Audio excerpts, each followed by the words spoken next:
Going back to Sweet Dream Stadium after a couple of performances of the night. I got to build like a statue of you or something here at some point. I'm trying to get that bronze statue out here. You know, they got the one over here at the PI. I think it was Joe Lewis. You know, I think Sweet Dream's gonna get one in here soon. I like it. I mean, I'm sure you want to be on pay-per-views and the big cards and all that. That'll certainly be coming in time. But do you feel comfortable? I mean, this has got to feel like home to you, man. Yeah, man. I feel good here. It's business as usual. You know, Sweet Dream Stadium, like you said, is comfortable here. You see the performances speak for themselves, and yeah, just comfortable, bro.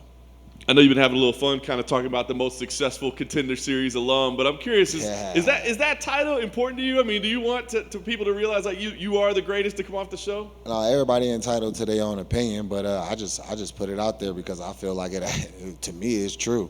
You know, I don't think anybody that's coming off the Contender Series has beat the level of competition repeatedly that I have, done it in the fashion that I have, and or have the trajectory that I have. So, yeah.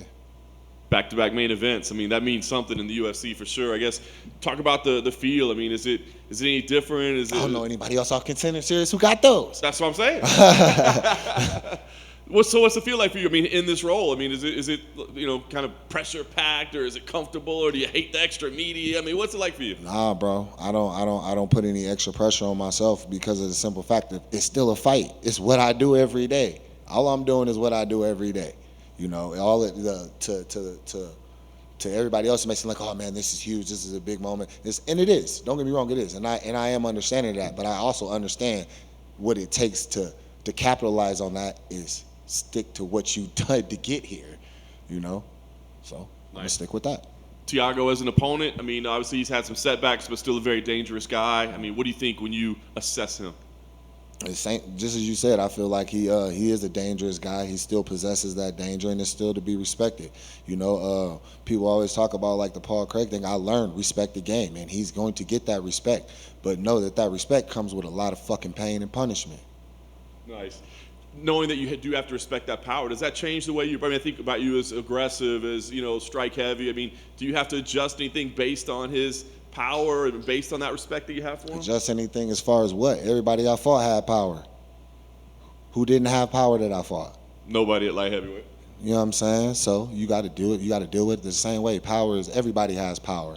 You know, it's part of what you deal with dealing with fighting. I don't overthink things. I understand the basics of fighting and know what fighting is. And I take it as that. Nothing else, nothing more, nothing less. Yeah. This rise that you're on, man, are you thinking about rankings? I mean, you considerably top 5 with win here, man. I mean, the upper echelon of the division. Are you thinking, hey, that's where I deserve to be, and those are the guys I'm ready to compete with at this point in my career? I mean, yeah, I felt that way. I felt like I was ready to compete with the best in the world, and I felt like I belong with the best because I believe in myself that much, you know. So it isn't just a crazy thing for me to think like, oh yeah, I'm there. It's just yeah, let's get it, let's go. I want it. I'm hungry for it. I'm not shying away from it. I'm not shy about it. I'm here. I'm here. Stand full forward, standing up, all of that. So after this fight, because I feel like we've been following your rise and say, hey man, pay attention to this kid. It looks like he's gonna be somebody. It looks like he's gonna be somebody. After this, is this when we start saying, no, he's a contender. We need to be talking about where he fits into that title picture now. That's up to y'all. That's up to everybody else to build up their narratives. As you know, people gonna build up whatever narrative they want. You know, I'm just gonna keep doing it. Just know, you just gonna know what to expect. That's all I can do is just keep giving you what you should expect from me. Last thing for me, I know you say kind of don't overthink it or whatever, but your last 2 performances have been pretty incredible. I mean, do you feel like this is another one that you can go in there and dominate and get out quickly, or because of his experience, because of who he's been in there with, are you feeling like this might be one where you gotta go deep? I don't think about getting in there and getting in there and getting them done quickly, period. Whenever Johnny Walker dropped, I was still ready to go rounds. Whenever Jimmy Crute dropped, I was still ready to go rounds. You know, I'm ready to go. You know what I mean? I'm trained to go to step. I'm trained to go when it's time to step. Outside of yourself, give us the top 3 Contender Series alums. Outside of myself, the top 3 Contender Series alums I say would be Sean O'Malley, Kevin Holland, and Alex Perez. In that order?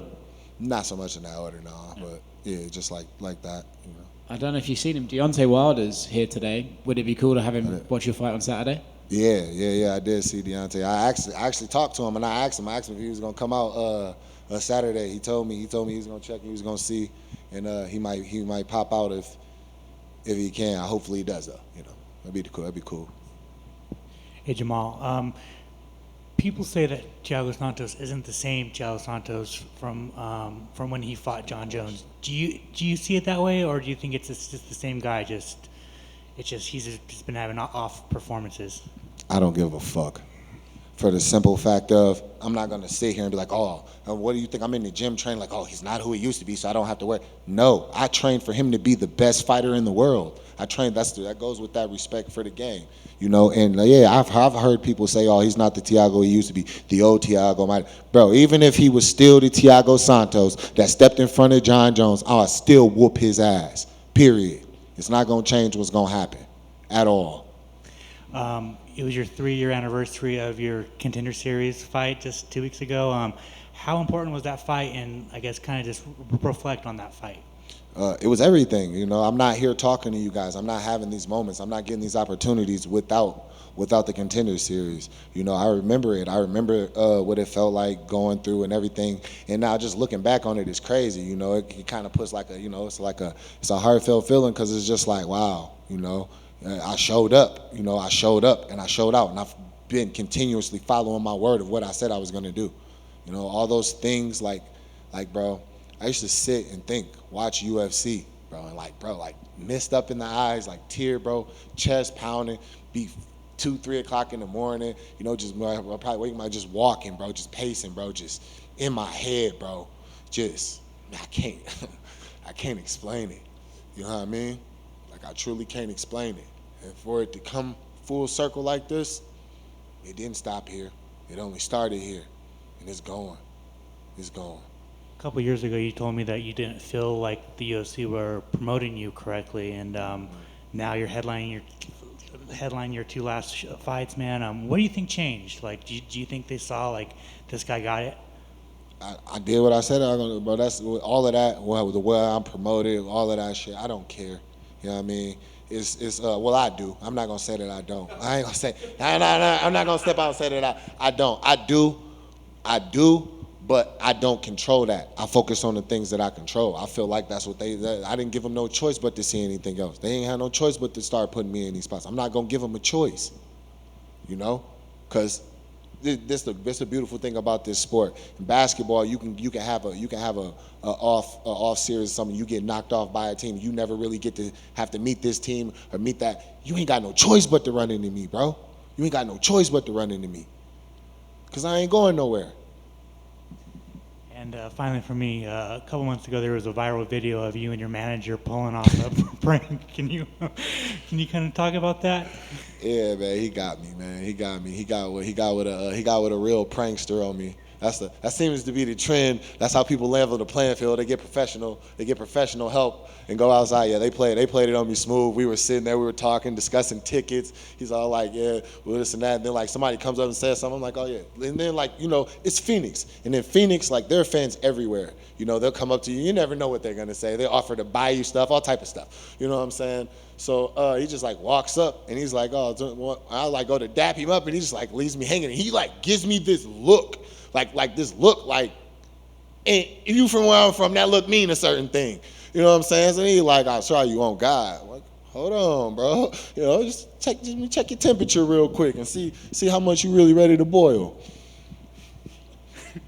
Thank you. Just jumping one quick one back to Contender Series. I know that you have respect for it. Did you watch the fights yesterday? And what did you think of the fights and some of the talent that came out from that show last night? Oh yeah, I definitely. I was here. I watched the fights, and I seen them, and it was amazing. It was fire. I don't know if you actually catch some camera angles. You see the guy with the white hat just jumping around losing. That's me. You know what I'm saying? I'm a fan, bro. That last fight that was Duncan. Yeah. Wow. Wow. Bro, you get clocked, getting caught, getting put up with all types of adversity, and then you know what I mean? To pull it out, bro, that's what the show is about. Honestly, I feel like he should have signed both of them. You know what I mean? it was amazing, and it gave me another sense of that pride of being a part of that show, because we're proving that this is it.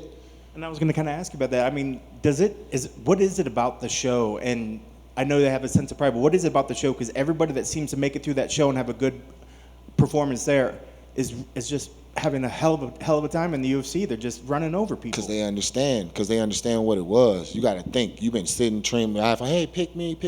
That's like if you was in a bar or somewhere. Let's say like when you was in school, you had the girl that you liked that made you feel like that. And it's like, you don't pick me, what? And what happens? She come up and she pick you. You know what I mean? And now it's time for you to step up to that. And you step up to it. And you man up. You're gonna start to walk a little different. You're gonna start to hold yourself a little different. So I think it's that the pressure of the show. Pressure make diamonds, right?